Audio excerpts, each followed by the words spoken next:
ஏக இறைவனின் சாந்தியும் சமாதானமும் உங்கள் அனைவரின் மீதும் என்றென்றும் நிலவட்டுமாக. சர்ச்சைகளுக்கு கொஞ்சமும் சளைக்காத யூடியூபர் இர்ஃபான் சமீபத்தில் ஒரு புரட்சி பண்ணி அதில் பெரிய லெவலில் பேர் வாங்கி இப்போ அவர் தான் சமூக வலைதளங்களில் மிகப்பெரிய பேசு பொருளாக இருக்கார். தூணிலும் இர்ஃபான் துரும்பிலும் இர்ஃபான்னு சொல்லிட்டு செய்யக்கூடாத ஆகாவளி காரியங்கள் குற்ற செயல்கள் எல்லாத்தையும் செஞ்சுக்கிட்டு ரொம்ப பெருமையாக கௌரவமாக கெத்தாக நாட்டில் உலாவுற ஒரு ஆள்னா அது இந்த இர்ஃபான். இர்ஃபான் பற்றி நிறைய பேருக்கு தெரியும். ஆனால் இர்ஃபானுக்கு கிடைக்கிற சலுகைகள் பற்றி பல பேருக்கு தெரிஞ்சிருக்க வாய்ப்பில்லை.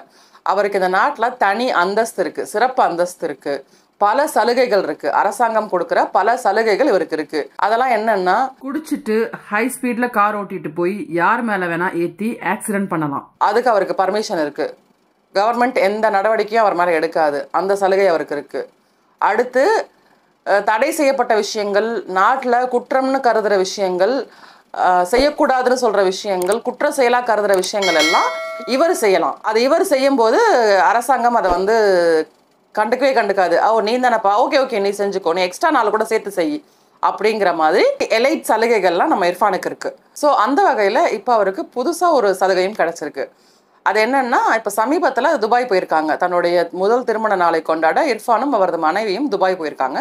போன இடத்துல அங்கே தன் மனைவியின் கருவில் இருக்கக்கூடிய குழந்தையுடைய பாலினத்தை தெரிஞ்சுக்கிறதுக்காக ஸ்கேன் பண்ணியிருக்காங்க. அங்கே அது குற்றம் இல்லை, சட்டப்படி அங்கே அது தவறு இல்லை, அது யார் வேணால் தெரிஞ்சுக்கலாம்.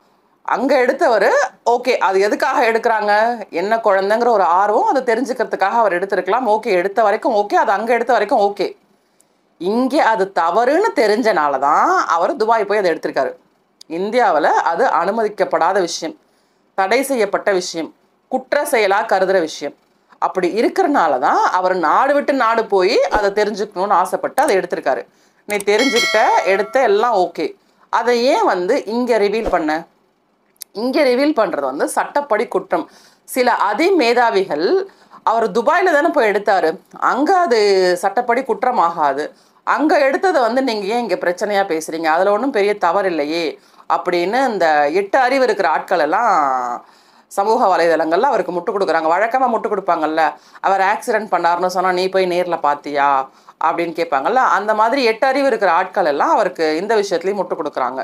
அவங்களுடைய எதிர்பார்ப்புனாலையும் ஆர்வத்தினாலையும் அதை தெரிஞ்சுக்கணுங்கிறதுக்காக எடுத்த வரைக்கும் ஓகே, தெரிஞ்சுக்கிட்டாங்க, அது அவங்களோட வச்சுருந்துருக்கலாம். ஆண் குழந்தையாக இருந்தாலும் பெண் குழந்தையாக இருந்தாலும் பெற்றுக்க போகிறது நீங்கள் தான், வளர்க்க போகிறது நீங்கள் தான், அதுக்கு எல்லாம் நல்லது கெட்டது பார்க்க போகிறது நீங்கள் தான். அது உங்களோட இருக்கிற வரைக்கும் இது சர்ச்சையாக போகிறது கிடையாது, பேசு பொருளாக போகிறது கிடையாது. ஆனால் இங்கே இந்தியாவில் அது குற்றம், குற்ற செயலாக கருதப்படும்னு தெரிஞ்சும் நான் அங்கே தானே டெஸ்ட் எடுத்தேன், அதை இங்கே சொல்கிறதுல எந்த தப்பும் இல்லை அப்படின்னு தனக்குத்தானே ஒரு டெஃபினேஷனை உருவாக்கிக்கிட்டு இங்கே இந்தியாவில் தமிழ்நாட்டில் ஒரு பார்ட்டி ஆர்கனைஸ் பண்ணி பல பேர் இருக்கிற இடத்துல குழந்தையினுடைய ஜெண்டரை ரிவீல் பண்ணியிருக்காரு. அது மட்டும் இல்லாமல் தன்னுடைய யூடியூப் சேனல்லையும் அதை வீடியோவாக போஸ்ட் பண்ணியிருந்தார். இந்த விஷயம் மக்களிடத்துல பெரிய சர்ச்சையாகி இருந்த நிலையில் சுகாதாரத்துறை குழு அமைத்து இவர்கிட்ட விசாரணை செஞ்சதாகவும், அந்த விசாரணைக்கு அப்புறம் இவர் எழுத்துப்பூர்வமாக தான் செய்தது தவறுன்னு மன்னிப்பு கேட்டதாகவும் நேற்று நியூஸ் சேனலெல்லாம் சொல்லியிருந்தாங்க. இதை எப்படி சரின்னு ஏற்றுக்க முடியும்? ஒரு தவறை தவறுன்னு தெரிஞ்சே செஞ்சுட்டு அதுக்கப்புறம் அதனுடைய விளைவுகளை சந்திக்கும் போது அதுக்காக மன்னிப்பு கேட்குறதுங்கிறது காவாலித்தனம், எஸ்கேபிசம். நீ தெரியாமையா செஞ்ச? விசாரணை குழு அமைச்சு விசாரிச்சதுக்கு அப்புறம் தான் அது தவறுன்னு உனக்கு தெரியுமா? அது தவறுன்னு தெரிஞ்சனால தானே நீ போய் வெளிநாட்டில் எடுத்த ஸ்கேனு. அப்படி வெளிநாட்டில் எடுத்துகிட்டு நான் இங்கே ரிவீல் பண்ணுறேன்னா என்கிட்ட பணம் இருக்குது, பெரிய ஆளுங்களுடைய சப்போர்ட் இருக்குது, ஸோ நான் என்ன பண்ணாலும் என்னை யாரும் எதுவும் கேட்க முடியாது அப்படிங்கிற திமிரு தானே. நீ கவலையே படாத இர்ஃபான், உன்னை காப்பாற்ற கழகம் இருக்குது, கழகத்தின் துணையால் நீ எது செய்தாலும் ஜெயமே. இந்த மாதிரி கிருத்துவம் பிடிச்ச வேலையெல்லாம் பண்ணிட்டு சமீபத்தில் இவர் ஒரு வீடியோ பேசுகிறாரு. முஸ்லீம்ஸை இப்படியெல்லாம் டார்கெட் பண்ணுறாங்க, நான் காசு வாங்கிட்டு முஸ்லீமாக மாறினேன்னு சொன்னாங்க. நான் அப்படியே கொந்தளிச்சார்.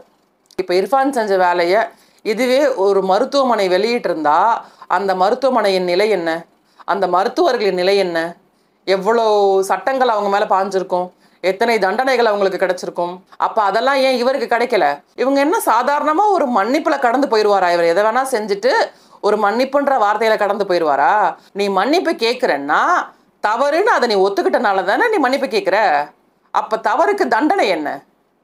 இல்லை நான் செஞ்சது தவறே இல்லை, நான் வெளிநாட்டில் போய் தான் நான் எடுத்தேன், அது எப்படி தவறாகும்னு நீ டிமாண்ட் பண்ணனா, அப்போ அதுக்கு நீ வந்து வக்கீல் வச்சு ப்ரொசீட் பண்ணு. நான் பண்ணது தவறு இல்லைன்னு வாதாடு, அதை நிரூபி.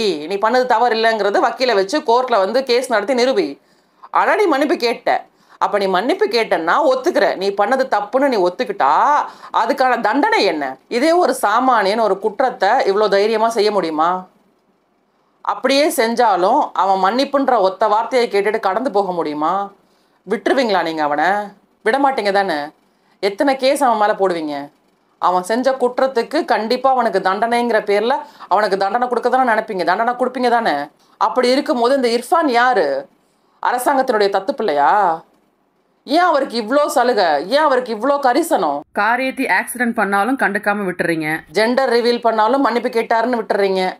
கிட்டத்தட்ட 1 வருஷம் ஆகுது அந்த ஆக்சிடென்ட் நடந்து. இது வரைக்கும் என்ன ஆக்ஷன் எடுத்திருக்கீங்க? என்ன ஸ்டெப் எடுத்திருக்கீங்க? இறந்தவங்களுடைய குடும்பத்தின் நிலை என்ன? எதுவுமே தெரியாது. அப்படியே அவர் கடந்து போயிட்டாரு. ஏன்னா எல்லாம் பணம் படுத்தும் பாடு பதவியில் இருக்கிறவங்க கொடுக்குற சப்போர்ட்டு.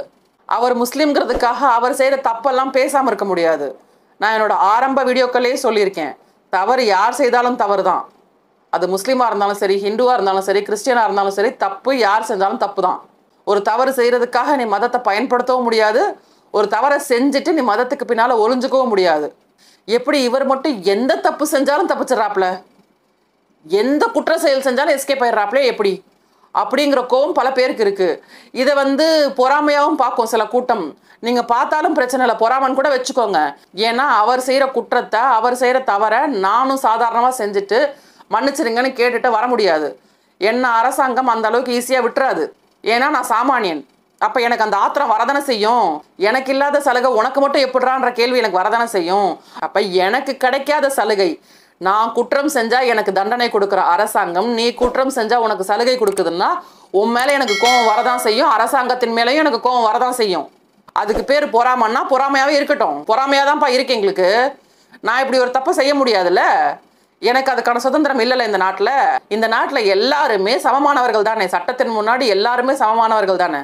அப்படி இருக்கும்போது ஒரே குற்ற செயலை அவர் செஞ்சால் அவருக்கு மன்னிப்பும், ஒரு சாமானியன் செஞ்சால் அவனுக்கு தண்டனையும் கொடுக்கறது எந்த விதத்தில் நியாயம்?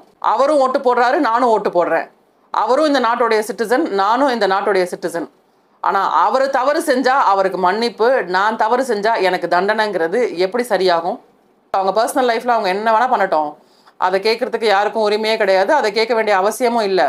ஆனால் ஒரு நாட்டில் தவறுன்னு செய்கிற, குற்றம்னு கருதுகிற ஒரு விஷயத்த செஞ்சுக்கிட்டு தைரியமாக நெஞ்சை நிமித்திட்டு திரியறதெல்லாம் ஒரு வரம். அந்த வரம்லாம் எல்லாருக்கும் கிடைச்சிடாது. அரசாங்கம், சட்டம் எல்லாருக்கும் பொதுவானது, எல்லாருக்கும் சமமானதுன்னா இப்படி ஒரு குற்ற செயலை குற்றம்னு தெரிஞ்சே செஞ்ச இர்ஃபானுக்கு கண்டிப்பாக அதற்கான தண்டனையை கொடுக்கணுமே தவிர மன்னிப்பு கேட்டுட்டான்னு அதை கடந்து போக முடியாது, கடந்து போகக்கூடாது. அது ஒரு தார்மீக அரசாங்கம் செய்கிற வேலை இல்லை. அதனால் சாமானியனும் இர்ஃபானும் வேற வேற இல்லை. இந்த நாட்டில் எல்லாருமே சமமானவர்கள் தான். சட்டமும் அரசும் அரசாங்கமும் எல்லாருக்கும் சமமானது தாங்கிறத நிரூபிக்க வேண்டிய கட்டாயத்தில் தமிழக அரசு இருக்கு. என்ன செய்கிறாங்கன்னு பொறுத்திருந்து பார்ப்போம். தொடர்ந்து இணைந்திருங்கள் தீனுல் ஆஹிராவுடன். அஸ்ஸலாமு அலைக்கும்.